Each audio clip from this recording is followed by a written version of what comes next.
नमस्कार, बहस के नंबर 1 शो ताल ठोक में आपका स्वागत है। आपके साथ मैं हूं सतीश। यूपी के मुख्यमंत्री योगी आदित्यनाथ के नारे ने सियासत में गजब घमासान मचा रखा है।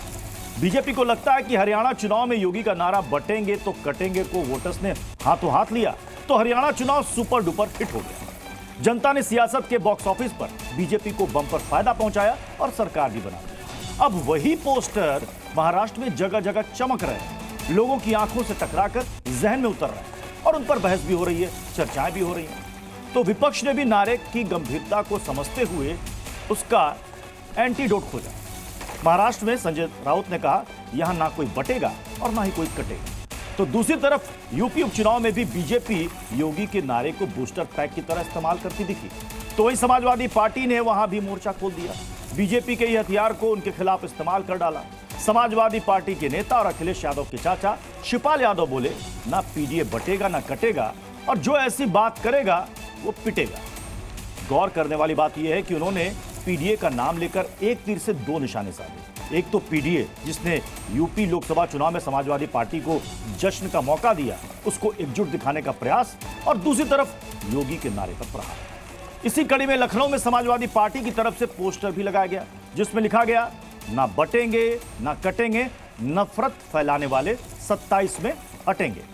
मतलब उपचुनाव तो छोड़िए, समाजवादी पार्टी ने तो इसी नारे के सहारे 2027 विधानसभा चुनाव तक छलांग लगा दी है। कुल मिलाकर एक नारे ने चुनावी घमासान को दिलचस्प बना दिया है। अब बात की आखिर आज की बहस क्यों? आज की बहस इसलिए क्योंकि योगी के बटेंगे तो कटेंगे वाले बयान पर सियासी घमासान छिड़ा है। क्योंकि योगी के बयान के जवाब में समाजवादी पार्टी ने कहा, नफरत फैलाने वाले पिटेंगे। क्योंकि योगी के पोस्टर के जवाब में समाजवादी पार्टी ने भी ना बटेंगे ना कटेंगे वाला पोस्टर लगाया है। क्योंकि हरियाणा के बाद बटेंगे कटेंगे वाले बयान को महाराष्ट्र में भुनाने की कोशिश की जा रही है। और बहस इसलिए क्योंकि सूत्रों के मुताबिक आरएसएस भी बटेंगे कटेंगे वाले बयान में बीजेपी के साथ है। तो ठोकेंगे इन सारे मुद्दों पर ताल, लेकिन उससे पहले यह रिपोर्ट देखिए।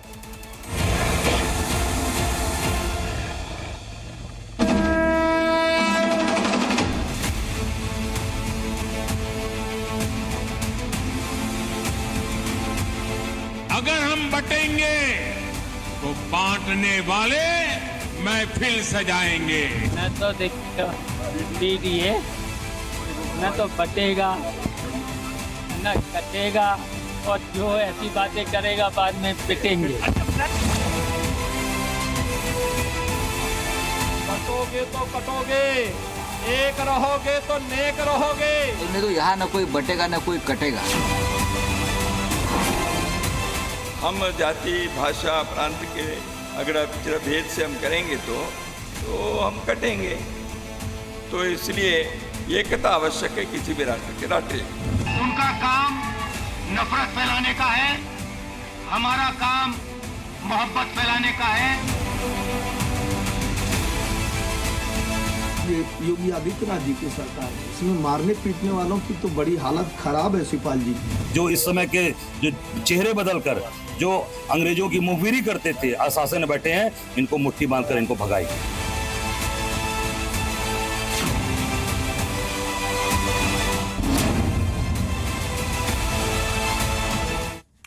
अब चलिए अब अपने मेहमानों से आपको मिलवा देते हैं। हमारे साथ हैं सिद्धार्थ यादव, बीजेपी के प्रवक्ता, अखिलेश प्रताप सिंह हैं, कांग्रेस के प्रवक्ता, दीपक विज हैं, पॉलिटिकल एनालिस्ट हैं, राम कृपाल सिंह हैं, सीनियर जर्नलिस्ट हैं, रोहित अग्रवाल हैं, आरएलडी के प्रवक्ता, और एआईएमआईएम के नेता दानिश कुरैशी भी हमारे साथ जुड़ चुके हैं। मैं सिद्धार्थ यादव जी सबसे पहले आप ही के पास आ रहा हूं। मतलब महाराष्ट्र की सियासी नब्ज और वोट बैंक को देखते हुए इसी नारे के इर्द गिर्द आपने शब्दों को पिरो करके गीत बना डाला। अब आप कहिएगा कि ये बीजेपी का ऑफिशियल गीत नहीं है। मैं जानना चाह रहा हूं, क्या ये ऑफिशियल गीत बीजेपी का बनने जा रहा है? तय हो गया क्या ये नारा महाराष्ट्र के लिए? देखिए प्रत्युष जी, बीजेपी का ऑफिशियल गीत, बीजेपी के ऑफिशियल कैंपेन से आप बहुत अच्छी तरीके से वाकिफ हैं। पर ये जो नारा है ये जनमानस का नारा है।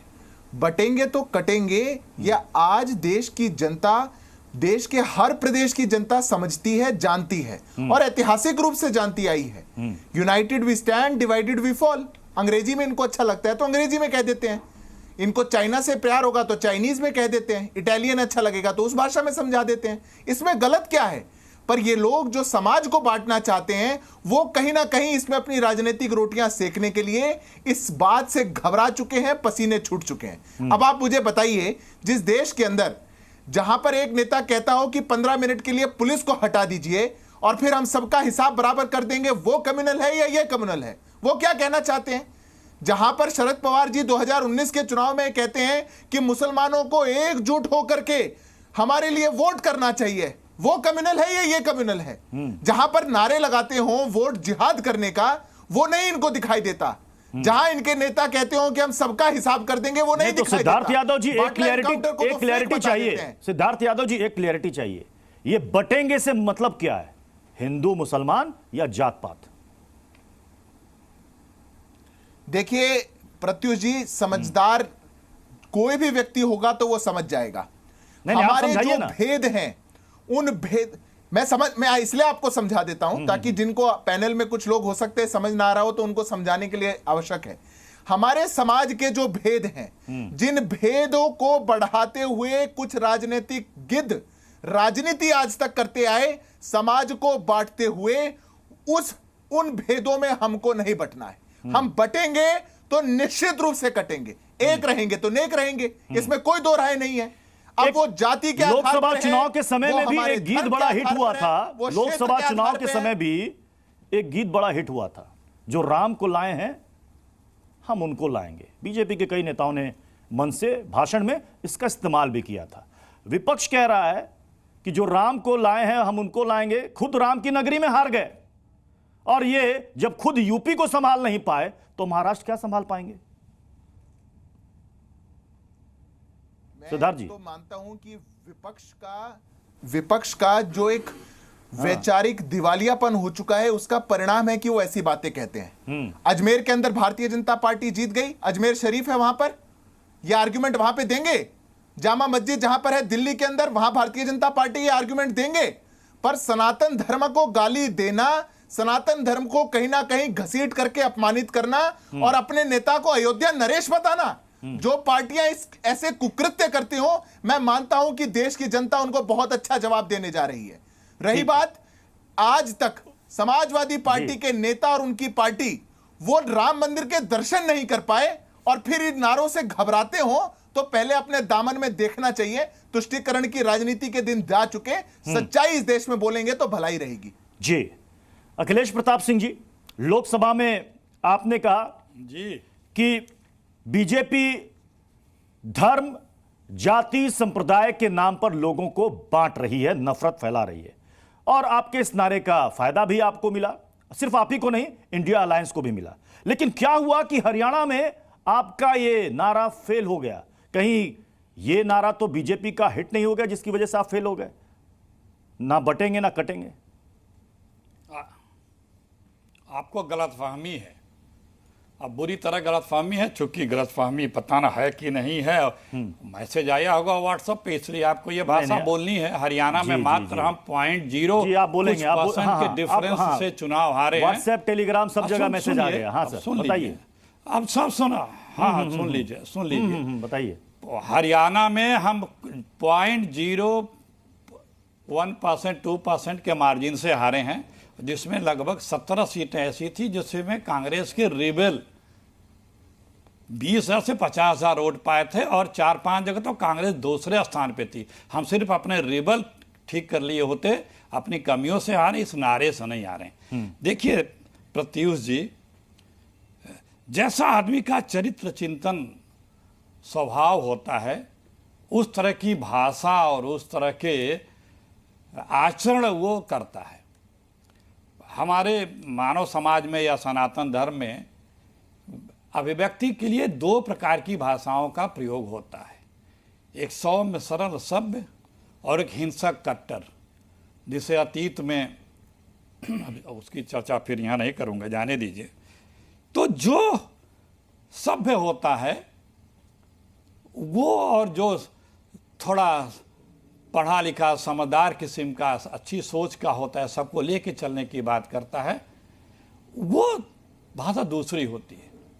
लेकिन जो लोगों को डरवा करके, धमका करके, धौंसिया करके अपने पक्ष में और लोगों को घबराना चाहता है, विपक्ष के लोगों को, ये जो साथ नहीं है, वो इस तरह की भाषा बोलता है।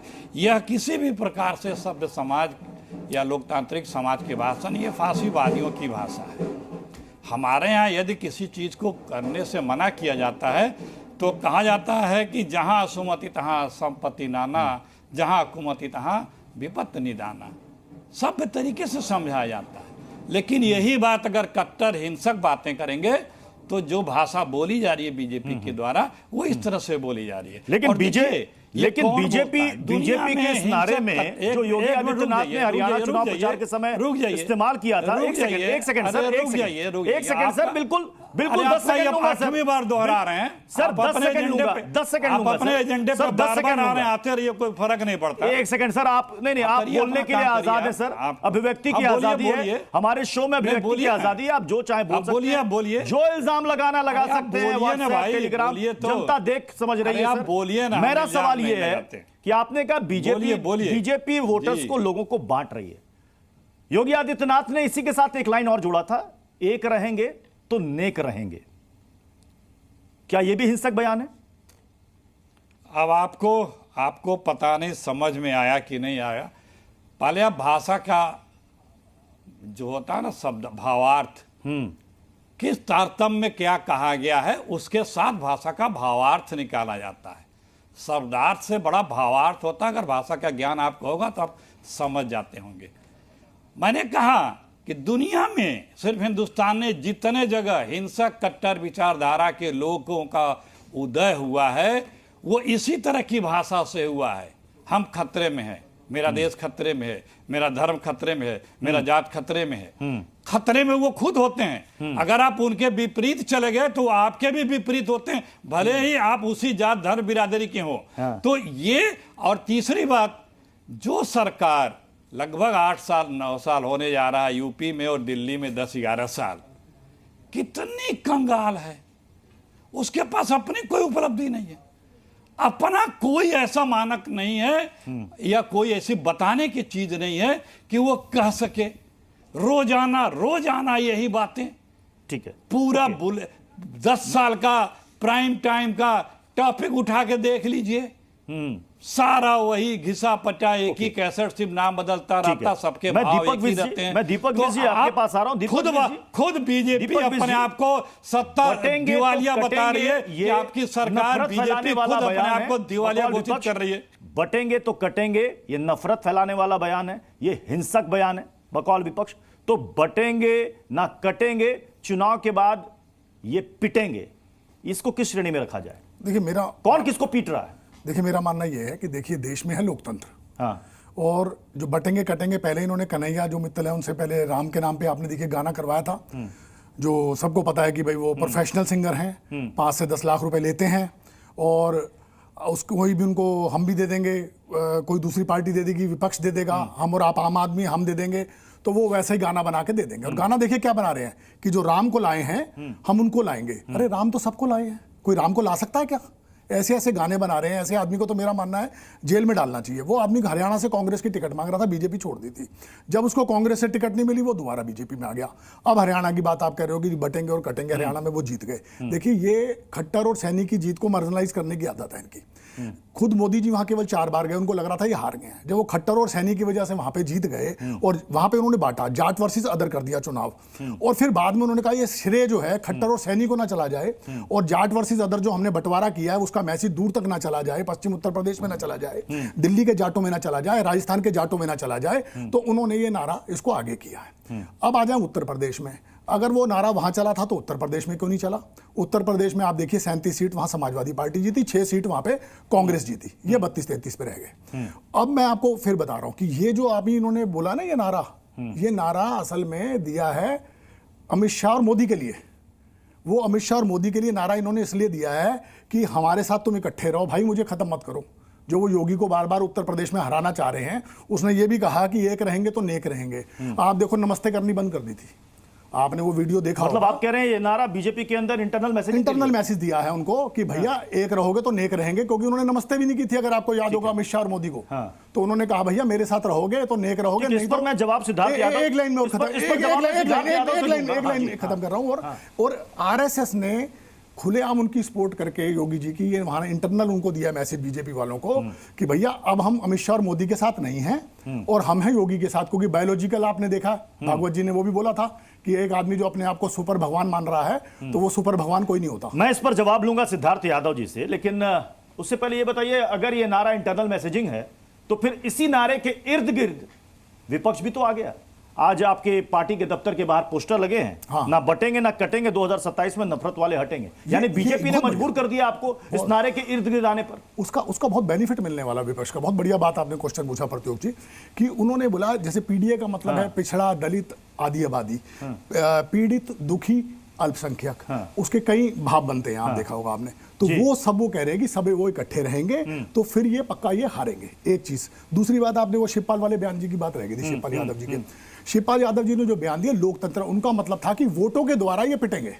जैसे ये पहले उत्तर प्रदेश में पिटे, अभी आने वाले सब चुनावों में पिटेंगे, आने वाले सब चुनाव में पिटेंगे। सिद्धार्थ यादव जी, वोट द्वारा इंटरनल मैसेजिंग है ये बीजेपी के लिए, बीजेपी के अंदर जो अंदरूनी खींचतान है ये उसके लिए कहा गया था। देखिए, तो कुछ बातें ऐसी होती हैं जो जवाब जिनका देना मैं मानता हूं कि जवाब की तौहीन हो जाएगी। इसका तो क्या जवाब दूं, पर ये कह रहे थे कि 5 लाख रुपए दो, 7 लाख रुपए दो, कोई भी गाना बनवा लेता है। मैं चैलेंज करता हूं समाजवादी पार्टी को, राम से जुड़ा हुआ अपनी पार्टी का कोई गाना बनवा के दिखाइए।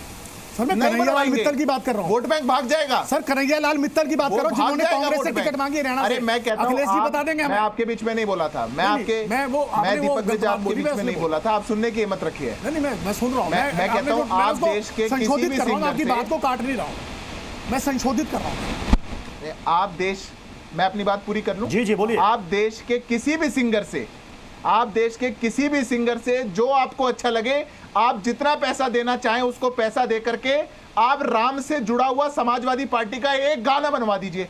नहीं बनवा सकते आप, क्योंकि वोट बैंक नहीं दुखी कर सकते आप। ये आप लोगों की कमजोरी है। इस देश के आराध्य से जुड़ा हुआ काम आप नहीं कर सकते, क्योंकि आपको पता है पैसे देके गाना जहां से हम चुनाव जीतने की चाबी है, ये हम नहीं जा सकते। और ये तो प्रत्यक्ष हो गया जब 500 सालों की यात्रा पूरी करके हमारा एक राम के, हमारे देश के आराध्य का मंदिर बना, आप लोग वहां जा नहीं पाए, एक दर्शन नहीं कर पाए आज तक। अरे दिवाली का पर्व आ रहा है, आज कह दीजिए, आज चले जाइए, पर ये लोग नहीं जाएंगे। ये पहली बात। दूसरी बात, अखिलेश जी कह रहे थे उपलब्धि की तो कोई बात नहीं करता, ये बातें सब ऐसी करते हैं। याद है अखिलेश जी, हमें आपका दौर भी याद है। हमें याद है कैसे बाटला हाउस एनकाउंटर को फेक बता दिया गया था, किसकी खुशी के लिए बताया गया था। आज के दौर में कांग्रेस पार्टी फिलिस्तीन के लिए तो प्रस्ताव निकाल सकती है, पर बांग्लादेशी हिंदुओं के लिए नहीं निकाल सकती। कब तक झूठ में जिएंगे हम? ये कौन सा झूठ है, कौन सी आंखों की पट्टी है जिसको आप बांध के घूमना चाहते हैं? हमने तो सबका साथ सबका विकास का नारा दिया। इस देश में आज तक के इतिहास में सबसे ज्यादा घर, सबसे ज्यादा शौचालय, सबसे ज्यादा गांव में बिजली पहुंचाना, सबसे ज्यादा लोगों के घरों में सिलेंडर देना, सबसे ज्यादा लोगों के बैंक अकाउंट्स खुलवाना, ये काम भारतीय जनता पार्टी ने किया। आप नहीं करवा पाए। जितनी सड़कें आप बनाते थे उससे दुगनी हमने बनाई। पर हम सच्चाई में जीने वाले लोग हैं। आप नकाब पहन के घूमते हैं, ये आप लोगों की समस्या है। मैं वोट बैंक को खुश करने के लिए दानिश कुरैशी आपके पास आ रहा हूं। दानिश कुरैशी जी, क्योंकि वोट बैंक बुरा मान जाए। यहां कौन किसको बांट रहा है? देखिए, मैं आपको एक बात कहूं कि दरअसल योगी तो अपने लिए जाने ही जाते हैं, लेकिन एक लाइन जो सबसे पहले आपने अटैच करी थी कि एक रहेंगे तो नेक रहेंगे, तो ये एक रहेंगे नेक रहेंगे की जो व्याख्या है ना, पहले तो आपको ये समझना पड़ेगा कि एक कौन हो रहा है। अगर ओसामा बिन लादेन अगर एक करेगा तो क्या परिणाम होंगे, और महात्मा गांधी एक करेंगे तो क्या परिणाम होंगे। तो एक कौन कर रहा है, क्यों कर रहा है, किस लिए कर रहा है, सबसे बड़ा तर्क निकल के ये आना चाहिए। रह गई बात कि उनके काम करने की पद्धति, अगर महाराष्ट्र की बात की जाए, देखिए मैं आपको बताऊं कि मैं भेद करना नहीं चाहता, लेकिन जिस तरह की परिस्थिति है, अगर उत्तर प्रदेश की देखी जाए और महाराष्ट्र की देखी जाए, महाराष्ट्र में भी अलायंस तो भारतीय जनता पार्टी की है, लेकिन दोनों की जो परिस्थितियां हैं, चाहे आर्थिक परिस्थितियां हो, चाहे औद्योगिक परिस्थितियां हो, या और तमाम चीजें, कहीं कोई कंपैरिजन नहीं है इसका योगी का और सामने महाराष्ट्र में जो अब तक की सरकारें रही हैं उन सरकारों का। रह गई बात कि जिस भाषा का वो उपयोग कर रहे हैं, और अभी हमारे पैनलिस्ट सिद्धार्थ साहब जो है उनको याद आ रहा था कि भाई वो इतने मिनट हटा दो, उतने मिनट हटा लो, उनको ये याद नहीं आता कि भाई योगी जी के प्लेटफॉर्म पे से एक आदमी जो मुसलमानों की महिलाओं को कब्रिस्तान के अंदर से निकाल के बलात्कार करने की बात करता है, वो याद नहीं आता इनको वो याद नहीं आता जो इस देश में 30 लाख मुसलमानों के कत्लेआम की बात करता है, वो याद नहीं आता, वो ये भूल जाते हैं। इनके अपने एमपी के लिए वो ये भूल जाते हैं कि ये कहते हैं कि बेचारा गरीब मुसलमान के ठेले से कुछ खरीदना मत। दूसरी है कि मैं फॉर्मर मेंबर ऑफ पार्लियामेंट ये कहती है कि अपने चाकुओं को धार कर दीजिए, ये याद नहीं आता। तो ये जो काटने और बांटने की राजनीति कर रहे हैं, यकीन जानिए लोग बहुत समझदार हैं और लोगों की समझ में आ रहा है कि किस तरह से काटना है, किस तरह से बांटना है। राजनीति में चुनाव राजनीतिक ही होते हैं और राजनीति में जो जवाब मिलेगा वो ऐसा जवाब मिलेगा कि योगी जी भी याद रखेंगे, मोदी जी भी याद रखेंगे और शिवसेना और उसका अलायंस भी महाराष्ट्र में याद रखेगा।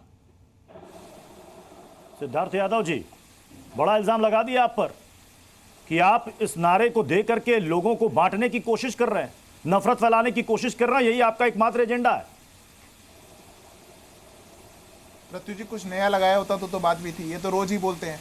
जो लोग खुद नफरत की दुकान चलाते हों, उसका पूरा बाजार चलाते हों, वो औरों पे नफरत का आरोप लगाते हैं। मैं तो नाम लिया, इनके शीर्ष नेता हैं, शीर्ष नेता इनकी पार्टी के जो बोल रहे थे अभी, वो शीर्ष नेता कहता है कि 15 मिनट के लिए अकरुद्दीन ओवैसी 15 मिनट के लिए पुलिस हटा दो, फिर हम सबका हिसाब कर देंगे। असदुद्दीन ओवैसी ने 2013 में बयान दिया था कि अगर कोई एक मुसलमान को हाथ भी लगाएगा तो मैं 100 हिंदुओं को मारूंगा। ये लोग ज्ञान दे रहे हैं, ये लोग समाज के सौहार्द की बात करते हैं।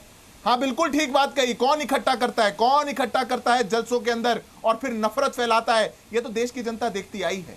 क्या हुआ था कश्मीर के अंदर, देश की जनता देखती आई है। आवाज नहीं निकलती, चुसकते नहीं है ये लोग, ये इनकी सच्चाई। और अंतिम बात बोलूंगा प्रत्युष जी, अभी इनके नेता है अब्बू आजमी, महाराष्ट्र के अंदर मंच पर खड़े होकर के कहते हैं कि अभी तो हमारा एक एमएलए है, 6 से 8 एमएलए हो जाएंगे तो किसी माई के दूध किसी ने नहीं पिया जो कौम की तरफ आंख उठा के देखेगा।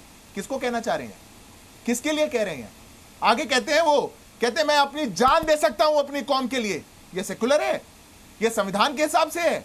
आप लोग दंगा फैलाएं, फसाद फैलाएं, लोगों में उन्माद फैलाएं, लोगों को डराएं, सरकारी संरक्षण लें, सरकारें आपके वोट बैंक के लिए आपके साथ खड़ी रहें और हम सच ना बोलें। डराइए मत, देश डरने वाला नहीं है, क्योंकि अब देश जाग चुका है, देश जान चुका है, इसलिए ना बटेगा और ना कटेगा, एक रहेगा और नेक रहेगा। राम कृपाल सर, मैं आपके पास आ रहा हूं। क्या इस नारे के इर्द गिर्द विपक्ष फंसता जा रहा है? विपक्ष जितना रिएक्ट करेगा बीजेपी को वोट पोलराइजेशन में उतना ज्यादा फायदा होगा?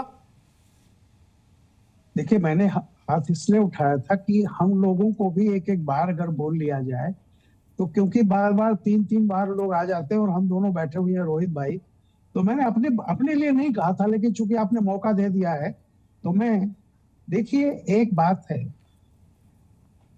बहुत सारे लोगों ने बहुत सारी बातें कही हैं, लेकिन मैं अगर राजनीति को आप देखिए तो राजनीति में नंबर 1 वही होता है जो नैरेटिव गढ़ता है। उस नैरेटिव के प्रतिकार में या उस नैरेटिव की पैरोडी बनाने वाली पार्टियां पीछे हो जाती है। मैं आपको छोटा सा उदाहरण दे दूं, इंदिरा गांधी ने नैरेटिव दिया, जब वो निकाली गई तो उन्होंने नैरेटिव दिया गरीबी हटाओ, फ्री पर्स की समाप्ति, बैंकों का राष्ट्रीयकरण। हमेशा पॉजिटिव नैरेटिव लिखने वाला सम्मानित माना जाता है, बाकी आप उसकी काटछेप करते रहिए। तो एक्ट करने वाला नंबर 1 होता है, रिएक्ट करने वाला हमेशा फॉलोअर होता है। अब देखिए उसके बाद क्या हुआ, बीजेपी हमेशा कांग्रेस नैरेटिव बढ़ती रही, तब तक जीतती रही।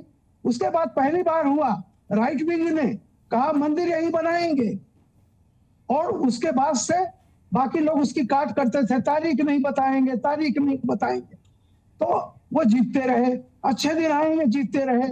आज योगी जी ने चाहे जब भी कहा, एक नारा उन्होंने ऐसा दे दिया जिसको बाद में आरएसएस ने भी ओके किया, मोदी ने भी बाद में उसको मतलब माना इस बात को, और आज वो नारा एक ऐसी पूरी फिजा में कश्मीर से कन्याकुमारी और कामरूप से कच्छ तक वो एक नारा चल गया है। अब उस नारे की जगह अगर विपक्ष अपना एक पॉलिटिकल नैरेटिव नहीं रख सकता तो ये विपक्ष की हताशा जताता है। और मुझे अजीब सा लगता है जब बार बार लोग कहते हैं ऐसा हुआ उत्तर प्रदेश में, जैसे लगा अरे भाई उत्तर प्रदेश इस देश में है, उड़ीसा भी इस देश में है। अगर एक नारा जिसको आप देख रहे हैं उत्तर प्रदेश में आपकी किसी की 37 सीटें आ गई, पूरा उड़ीसा में बीजेपी पहली बार आई है और सीटें लेके आई है। आप ये भी तो देखिए विधानसभा और लोकसभा दोनों में आप अल्टीमेटली क्या है, तीसरी बार मोदी प्रधानमंत्री। ठीक है, मैं ऐसा कह रहे हैं जैसे बीजेपी। सर मैं आपके पास दोबारा लौटूंगा। मैं रोहित अग्रवाल जी आपके पास आ रहा हूं। किस नारे का असर हरियाणा के विधानसभा चुनाव में हुआ?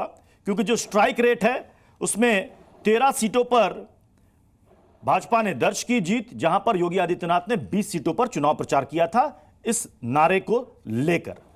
क्या अब इस नारे का असली लिटमस टेस्ट महाराष्ट्र, झारखंड और यूपी के उपचुनाव हैं? प्रत्युष भाई देखिए, तीर निशाने पे लगा है। पूरा विपक्ष बिलबिला रहा है। जो पीडीए के नाम पे बांटने का काम कर रहे थे, कहीं जाति के नाम पे, कहीं धर्म के आधार पे, आज वो पूरी तरीके से बिलबिला रहे हैं जब बात हो गई जोड़ने की। अच्छा, किसने कहा कि कौन बटेगा कौन कटेगा? किसने कहा? सिर्फ एक नारा दिया गया, बटोगे तो कटोगे, और पूरा विपक्ष बिलबिलाने लगा। पूरे विपक्ष ने अपने आप नैरेटिव सेट कर लिया कि साहब ये हिंदुओं के लिए कहा जा रहा है। भाई ये तो 140 करोड़ भारतीयों के लिए कहा जा रहा है ना कि बटोगे तो कटोगे। किसने कहा ये हिंदुओं के लिए कहा जा रहा है?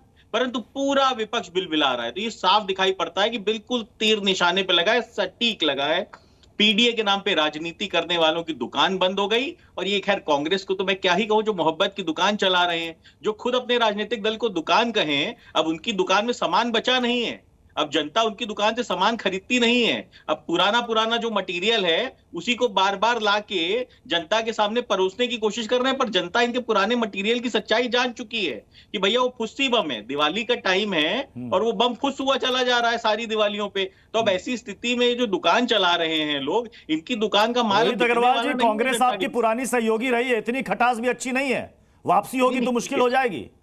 देखिए कांग्रेस तो हमारी बिल्कुल पुरानी सहयोगी रही है। चौधरी चरण सिंह जी ने जो अपना आंदोलन किया था वो गैर कांग्रेसी पार्टियों के लिए ही किया था। कांग्रेस को हटाने के लिए ही शुरुआत की थी चौधरी चरण सिंह जी ने, और तभी जनता पार्टी की सरकार आई थी देश के अंदर। क्योंकि चौधरी चरण सिंह तो जनक हैं जिन्होंने कांग्रेस के खिलाफ आंदोलन किया था और इंदिरा गांधी जी की सरकार को हटाने का काम किया था।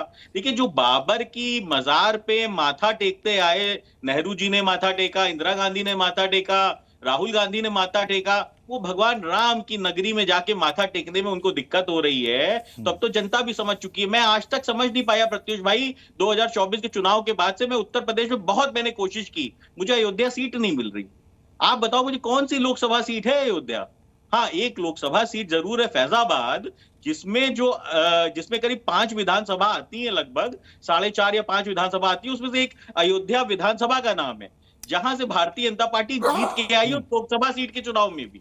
परंतु उसके बाद भी नैरेटिव गढ़ने की कोशिश की जा रही है कि अयोध्या से भारतीय जनता पार्टी हार के आई है। तो अब मैं क्या कर सकता हूं ऐसे लोगों का? जो आदमी अखिलेश जी मुस्कुरा रहे हैं, जवाब देना चाह रहे हैं आपके सवाल का। अखिलेश जी तो मुस्कुराएंगे भाई, दुकान तो उन्हीं की है। मैं इसलिए भी मुस्कुरा रहे हैं कि पुराने सहयोगी हैं। जी नहीं, मुझे वो एक बयान याद आ गया, मैं कोई चवन्नी थोड़ी ना हो कि मैं पलट जाऊंगा, वो याद आया था इसलिए मैं मुस्कुरा रहा था। अखिलेश जी यकीन मानिए हम बिल्कुल नहीं पलटे। हम राष्ट्रीय लोकदल में थे, राष्ट्रीय लोकदल में हैं, हम किसानों की बात कर रहे थे, हम व्यापारियों की बात कर रहे थे, महिला सुरक्षा के लिए। रोहित जी सुन लीजिए, बहुत ही खामोशी से और तसल्ली से अखिलेश जी ने सुना, अब आप भी सुन लीजिए।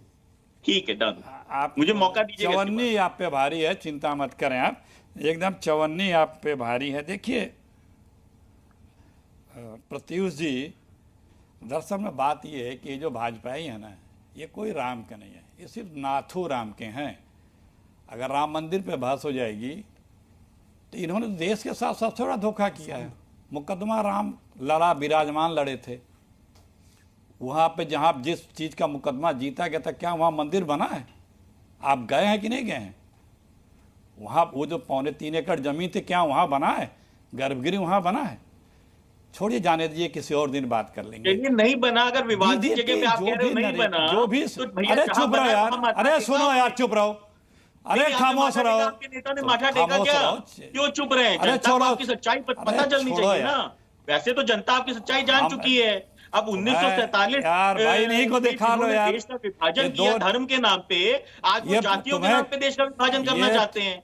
अरे भाई, पीडीए का नारा नमस्कार देते हो, भैया, PDA नमस्कार। वालों ने आपको कुछ दिया नहीं। उत्तर प्रदेश में पीडीए वालों ने आपको नमस्कार, कुछ दिया चलूं नहीं, और मैं? महाराष्ट्र में रोहित आपको जी, कुछ देना नहीं चाहते। रोहित जी एक सेकंड। हाँ बोलिए अखिलेश जी। सड़ेला चैनल, सुनिए अखिलेश जी, बुला लेते हो आप कैसे? अखिलेश जी, अखिलेश जी, एकदम मैंने जानबूझ के बोला है। नहीं अखिलेश जी, इस जानबूझ तरह के नहीं बोला है, क्योंकि आप बीच में नहीं टोक इस रहे तरह थे। की बातें आप नहीं कर सकते। आप इस तरह की बीच में बातें नहीं कर टोक सकते। रहे थे, इनको पूरा बोलने का मौका दे रहे थे। मैं इसलिए बार मैंने बोला। बार सबको और टोक रहा हूं, बोलूंगा, बीच में आइंदा कह रहा हूं, एक आइंदा करके इस तरह सब अपनी से बात करें। अगर आइंदा जब बीच नहीं, में नहीं, सुनिए आप- अखिलेश जी, आप तुरंत नहीं टोके। अखिलेश जी, पूरा बोलने का अखिलेश मौका जी, दिया आपने, और जब वो विंडो अखिलेश जी सुनिए, अखिलेश जी, अखिलेश जी, जब आपने उस वक्त उनको टोका, जब आपने उनको उस वक्त टोका, या जब बीच में बोल रहे थे, मैंने उनको रोका, मैंने रोका, ये मत कहिए मुझे सर। आप सारे आप लोग यहाँ पर सम्मानित मेहमान है सर। आपसे उम्मीद करते हैं, हम आपसे उम्मीद करते हैं कि कम से कम आप मर्यादित शब्दों का इस्तेमाल करें। आप आके कुछ भी बोल जाएंगे, अखिलेश जी, ये तरीका ठीक नहीं है अखिलेश जी, मैं माफी चाहूंगा, ये तरीका ठीक नहीं है कि आप कुछ भी बोल जाएंगे, सुनिए, कुछ भी बोल जाएंगे। जो नहीं अखिलेश जी, मुझे लगता है आपकी रिटायरमेंट की उम्र हो गई है, इंटरफियर करने क्योंकि आप वरिष्ठ नहीं नेता आपको हैं। जो बोलना है सर, नहीं आपको जो बोलना है, आपको जो बोलना है काउंटर कीजिए, पूरा समय मिल रहा है सर। अरे आप रखिए ना, आप तथ्य हैं आपके क्या पास। नहीं क्या आपको मौका नहीं मिला बोलने का? क्या मैंने आपको पूरा समय नहीं दिया बोलने का? कौन सी है? और चैनल को गाली दोगे यहाँ पे? आप कुछ भी आके बोल देंगे, ये चैनल वो चैनल, ये चवन्नी पलट रहा, ये चवन्नी। आपकी पार्टी को देखिए भाई, अगर इसको मोहब्बत की दुकान अगर आपको एक सेकंड रोहित जी एक सेकंड रुक जाइए, रोहित जी एक सेकंड रुक या तो जाइए, पीसीआर रोहित जी एक सेकंड रुक जाइए। कराइए, या आप इसी तरह का बहस कराते हो, नहीं आप तो बात अलग नहीं है। मतलब मैं चुप हो जाऊंगा। सुनिए अखिलेश जी, मैं बीच तब में तो नहीं जितने भी बोलता। हमारे लेकिन पैनलिस्ट जब हैं, कोई बीच में जितने भी बोलेगा पैनलिस्ट और- हैं, जितने भी पैनलिस्ट हैं, वो सब आकर के इसी शब्दों का और इसी वाक्य का इस्तेमाल करेंगे, फिर तो हो गई डिबेट। अगर सर आप डिबेट में आ रहे हैं, देखिए जनाब, सर आप डिबेट में आ रहे हैं सर, और सुनिए, इतने सीनियर आपसे- नेता हैं सर, इतने आपसे- सीनियर नेता हैं सर, आपसे आप यदि थोड़ा सा आप मर्यादा के साथ भी आप बात कर सकते हैं सर। याद आया तुरंत में आप कि सीनियर नेता तुरंत हैं। में कह देंगे चैनल ऐसा है अब वैसा याद आया, है, ये इतने तरीका ठीक सीनियर नहीं नेता सर। हैं। अब अपनी बात याद रखिए। आ रहा, इतने सीनियर नेता है, कोई कुछ भी बोलता, अब कोई कुछ भी बोलता जाएगा और आप विंडो काट के उसका लड़ाएंगे।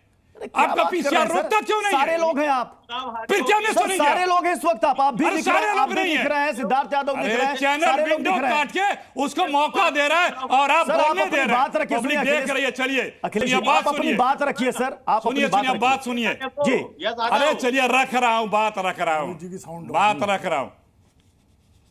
विंडो काट के लड़वाएंगे और ऊपर से बखान करेंगे।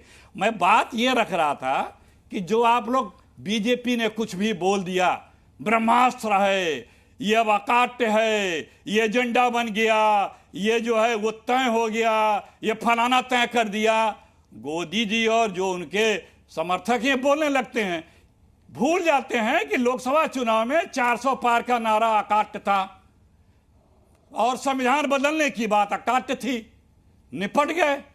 तो ऐसा नहीं है कि जो बोल दोगे बीजेपी के लोग, कुछ भी बोल दोगे वो सब सही ही पड़ेगा, अधिकांश उल्टा पड़ रहा है, क्योंकि बीजेपी के चाल चरित चेहरा और उनको झाल मजीरा गाने वालों को पब्लिक पहचान चुकी है। वो जानती है कि मीडिया किस लाइन पे देश की बात ले जाना चाहता है और किसके कहने पे ले जाना चाहता है। अब कोई उस पर यकीन या विश्वास करने को तैयार नहीं है। हर किसी को रोजगार चाहिए, व्यापार चाहिए, कारोबार चाहिए, कानून व्यवस्था चाहिए, उन्नति चाहिए, भाईचारा चाहिए, पढ़ाई चाहिए, शिक्षा चाहिए, अस्पताल चाहिए, ये चाहिए। लोग इससे त्रस्त हैं। आप अपना एजेंडा चलाते रहिए, आपको गलतफहमी है कि लोग आपके एजेंडे पे ध्यान दे रहे हैं।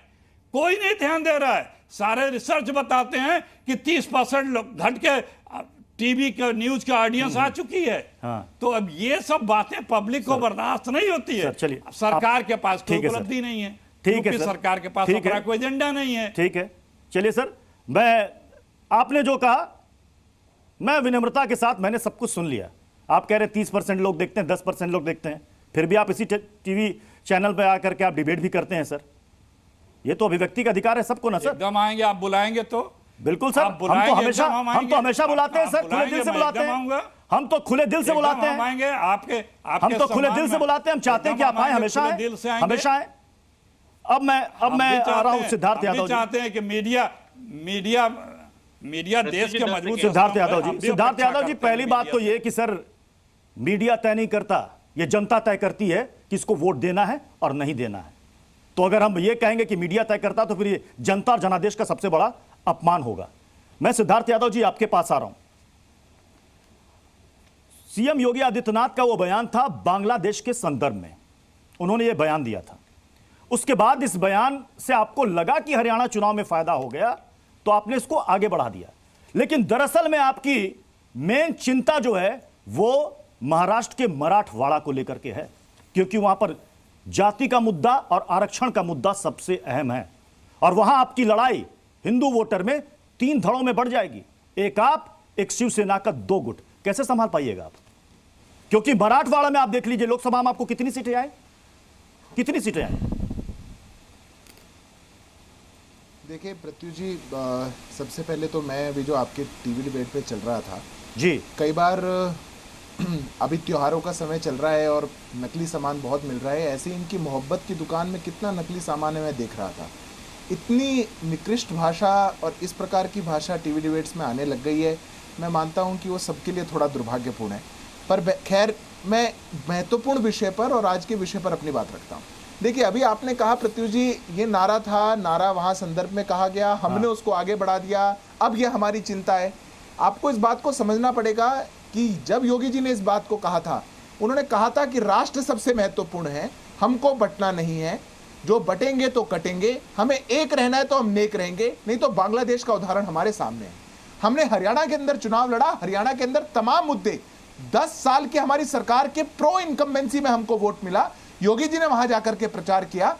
हमारे हर लीडर का एक मिजाज है, हर प्रकार की बात, हर प्रकार का मैसेजिंग हम लोगों से करते हैं, लोग हमसे कनेक्ट होते हैं, इसलिए लोग हमको वोट दे रहे हैं। पर ये जो एक अभी जो कांग्रेस पार्टी के प्रवक्ता की फ्रस्ट्रेशन भी यहां दिख रही थी, वो आपके ऊपर नहीं है, वो वोट ना मिलने के कारण है। तीसरी बार हमने सरकार बना दी और 240 इनको याद आता है। देश के अंदर इतिहास हमने रच दिया और फिर ये बताते हैं कि यूपी में थोड़ा कम रह गए। अरे देश की जनता आज सच्चाई को पसंद कर रही है, वही इसका कारण है। रही बात महाराष्ट्र की प्रत्युष जी, महाराष्ट्र के अंदर भी भारतीय जनता पार्टी ने एक बहुत बड़ा नारा दिया है, वो नारा भी आपको सुनना चाहिए।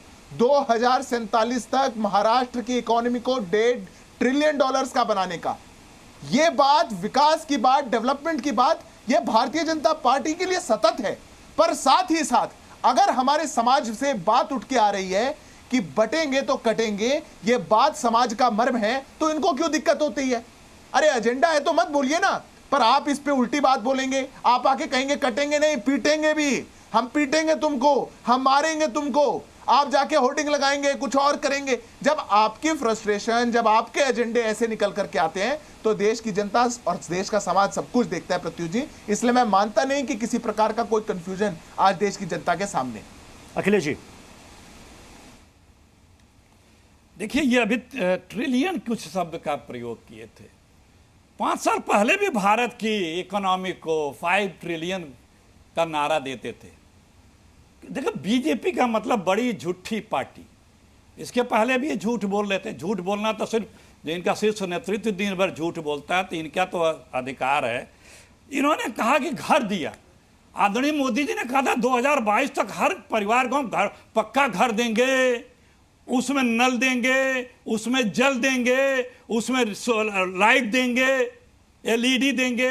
मिल गया, आय दुगनी हो गई, डॉलर धरातल पे आ गया, महंगाई घट गई।